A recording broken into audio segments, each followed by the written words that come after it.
మీ business ఏదైనా మీ ఊర్లో promotion చేయాలంటే అది సుమన్ టీవీతోనే సాధ్యం. ఇప్పుడే సంప్రదించండి. సుమన్ టీవీ ప్రేక్షక మహాశయులకి అందరికీ నా వందనములు. నా పేరు డీజీ రవికుమార్. నేను గురు పారంపర్యంతో వైద్యం నేర్చుకొని ఈరోజు నేను వైద్యం చేస్తూ వస్తున్నాను. సిద్ధ వైద్యము, నాటు వైద్యము, యునానీ వైద్యం, ఈ 3 వైద్యాల్లో చాలా వరకు అనుభవం ఉన్నది కాబట్టి చేసుకుంటూ వస్తున్నాను.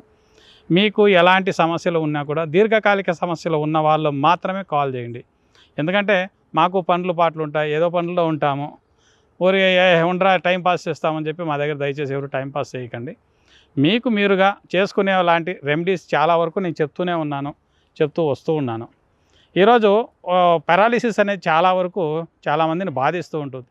పక్షవాతము, పక్షఘాతము 2 రకాలు ఉంటాయి. పక్షవాతంలో వచ్చి నెల 2 నెలల్లో మనము సుధారించుకోవచ్చు, ఏ సమస్య లేదు, పర్వాలేదప్ప హాస్పిటల్కి వెళ్ళాము, అక్కడ వెళ్ళాము, ఇక్కడ వెళ్ళాము, మందులు తీసుకున్నాం, ఏం కాలేదు, హాయిగా ఉన్నాను, పోవచ్చు, రావచ్చు అని ఉండొచ్చు. పక్షఘాతం వచ్చిందనుకోండి, సమస్య ఎక్కువైతే వస్తుంది. ఆ పక్షఘాతాన్ని మనం ముందుగా తెలుసుకోవడం ఎలా అనేదంటే, చూడండి, మనం పడుకున్నప్పుడు చెయ్యి ఇలా పడుకున్నాం అనుకోండి, చేతులంతా తిమ్మిర్లు వచ్చినట్టు వస్తుంది. లేదా మనం కూర్చొని నేల మీద కూర్చొని కాసేపు భోంచేసే లేచే కొందరికి చేతులు కాళ్ళంతా తిమ్మిర్లు వస్తుంటాయి. అది స్టార్టింగ్ స్టేజ్. ఇంకొంతమందికి ఏమైందంటే ఒక తర తిమ్మిర్లు వచ్చినట్లే ఉంటుంది, ఎప్పుడూ తిమ్మిర్లాగే ఉంటుంది. ఎందుకు కారణం ఏమిటంటే రక్తము చెడింటుంది, ఉదరము చెడింటుంది. ఉదరము జఠరము 2 శుద్ధి చేసుకుంటూ ఉండాలి అప్పుడప్పుడు. అది కాకుండా మనం ఏం చేస్తామంటే దాన్ని వదిలేస్తుంటాం. అప్పుడేం చేస్తామంటే చేతులు కాళ్ళు తిమ్మిర్లు పట్టినట్లు ఉంటాయి, దోమలుగా అడుగు పెడితే ఏదో దీనిపైన పెట్టినట్లు మొద్దులాగా ఉంటుంది. ఇలాంటి సమస్య ఎవరికి ఉందో వాళ్ళకి ఏమైందంటే పక్షవాతం అనేది తొందరగా వస్తుంది. తిమ్మిర్లుగా ఉంటుంది, రక్తం సంచారం సరిగ్గా కావటం కూడా రక్తం మందగిచ్చి ఉంటుంది. సూక్ష్మ నరాలకి ఆ పొద్దు రక్తం సరిగ్గా చేరకుండా పోతుందో అప్పుడు మనకి ఎక్కువ బీపీ ఏమన్నా ఉన్నా బ్లడ్ ఫ్లాట్ అయిపోతుంది. తల్లో ఎప్పుడు ఫ్లాట్ అవుతుందో అప్పుడు పక్షఘాతం అనేది స్టార్ట్ అవుతుంది. దీన్ని మనం దూరం చేసుకోవాలంటే ఎలాగంటే, మనకు చేతులు కాళ్ళు తిమ్మిర్లు వచ్చినప్పుడే దాన్ని చూసుకొని వాత పదార్థాలు అనేది పూర్తిగా తగ్గించుకోవాలి. పథ్యం అంటే కొంతమంది తింటుంటారు, ఏది దొరికితే తినడమే. అప్పుడేం చేయాలి, మనము దీన్ని తినకూడదు, దీన్ని తినచ్చు అని చాలా రకాల వీడియోలో చెప్పాను నేను. ఇలాంటి వాత పదార్థాలు పరిపూర్ణంగా బంద్ చేసుకొని దానికి తగువైన మందులు వాడుకుంటూ వచ్చారనుకోండి, కంపల్సరీ మీరు ఆ పక్షఘాతం నుంచి కావచ్చు, వాతం నుంచి కావచ్చు, మీరు సంపూర్ణంగా నయమవుతారు. అలా కాదండి అని ఏమన్నా మీరు రిపీట్ దాన్నే చేసుకుంటూ వచ్చారనుకోండి, పక్షఘాతం అయిందనుకోండి, మళ్ళీ మీరు కోలుకోవడానికి కనీసమన్నా కూడా 2 సంవత్సరాలు, 3 సంవత్సరాలు, 5 సంవత్సరాలు, 10 సంవత్సరాలు అయినా కూడా కష్టమవుతుంది. అలా కాకుండా మీరు మున్నెచ్చరిక చేసుకోండి. అంటే ముందుగా కాస్త ఆలోచించి మీరు వాడుకుంటూ రావాలి. ఈ పొద్దు పక్షవాతం వచ్చినప్పుడు ఫస్ట్ స్టార్టింగ్ స్టేజ్లో ఏం చేస్తారంటే, చూడండి, పక్షవాతం వస్తానే ఏం చేస్తాం, మనం తీసుకెళ్ళి హాస్పిటల్కి అడ్మిట్ చేసినప్పుడు వాడు గ్లూకోజ్లు అవి ఇవి వేసి ఐసీలోకి ఎత్తుకోపోయి పెట్టేసి వాడు ఉన్న నరాలను చంపేస్తుంటాడు. అలా కాకుండా పక్షవాతం వచ్చినప్పుడు ఎవరైనా కావచ్చు, నేను ఒక చెట్టు మూలికి చూపిస్తాను. ఆ చెట్టు మూలికని ఎలా చేసుకోవాలో, ఏం చేసుకోవాలని క్లియర్గా చెప్తాను నేను. దాని ప్రకారం మీరు చేసుకోవచ్చు. చూడండి, ఇది సూలాకు ఉంటాం, మా పక్క సూలి చెట్టు ఉంటాం. దీంట్లో తెల్ల కాయలు కాస్తాయి, దీంట్లో నలుపు ఉంది, తెలుపు ఉంది. దీన్ని మేము వచ్చి సూలి చెట్టు అంటాము. మీ పక్క ఎలా అంటారో మాకు తెలియదు. దాన్ని చెట్టు మాత్రం క్లియర్గా చూపిస్తుంటాను.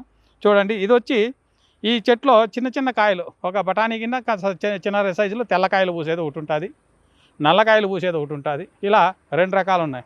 2 రకాల్లో ఏది కావాలన్నా వాడుకోవచ్చు, ఏ సమస్య లేదు. మీరు ఒక పిడికెడు ఈ ఆకు తీసుకొని జీలకర్ర పొడి ఒక 3 చిటికెలు, మిరియాల పొడి ఒక 3 చిటికెలు, ఒక 2 ఎల్లుల్లిపాయలు, లేదా ఒక చిటిక, మీరు పర్సెంటేజ్ తగ్గించుకున్నారనుకోండి, ఒక 2 చిటికెలు మిరియాల పొడి, 2 చిటికెలు జీలకర్ర పొడి, 3 ఎల్లుల్లిపాయలు, ఒక చిటికెడు పసుపు పొడి, ఇవన్నీ చేర్చి బాగా నూరాలి.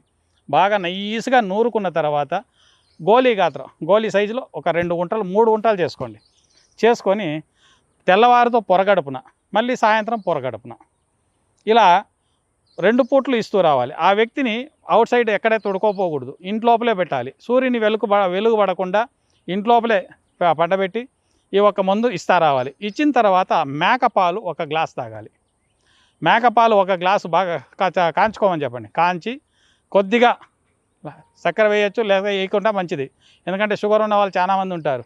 అలాంటప్పుడు ఏం చేస్తారంటే ఉత్త మేకపాలే కాంచుకోవచ్చు, లేదా పచ్చిపాలు తీసుకుంటే ఇంకా మంచిది. పచ్చిపాలు అంటే ఎలా తీసుకోవాలంటే పిండిన 5 నిమిషాల లోపలే తీసుకోవాలి పచ్చిపాలు. అలా కాదండి, మాకు గంట అవుతుంది, అరగంట అవుతుంది అన్నప్పుడు పచ్చిపాలు వాడకండి, కాస్త వేడి చేసుకొని వాడుకుంటూ రావడం మంచిది.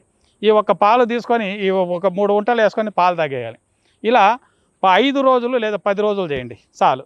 కంపల్సరీగా ఆ నరాల్లో చురుకు పుడుతుందన్నమాట, వేడి పుడుతుంది. వేడి పుట్టినప్పుడు ఆ ఉన్న పెరాలిసిస్ అయిన ఈ పక్షవాతం వచ్చిన నరాలు ఏమున్నాయో అవి పుంజుకుంటుంది. పుంజుకున్నప్పుడు దానికి సంబంధించిన వాత పదార్థాలు పరిపూర్ణంగా మానుకోవడం చాలా మంచిది. ఇలా వాడుకుంటూ వచ్చారనుకోండి, పక్షవాతం కానీ పక్షఘాతం కానీ మీకు ఎక్కువగా బాధించకుండా సమస్యను పరిహారం చేస్తూ వస్తుంది. ఇలా మీరు ఒక 21 రోజు వాడుకోండి కంపల్సరీ. ఎందుకంటే ఈ చెట్టు మూలికలు మీకు దగ్గరలో ఉంటే చాలా మంచిది. మా దగ్గర మందులుగా వాడుకున్నారనుకోండి ఇన్ని రోజులు ఉంటుంది తీసుకోవడానికి.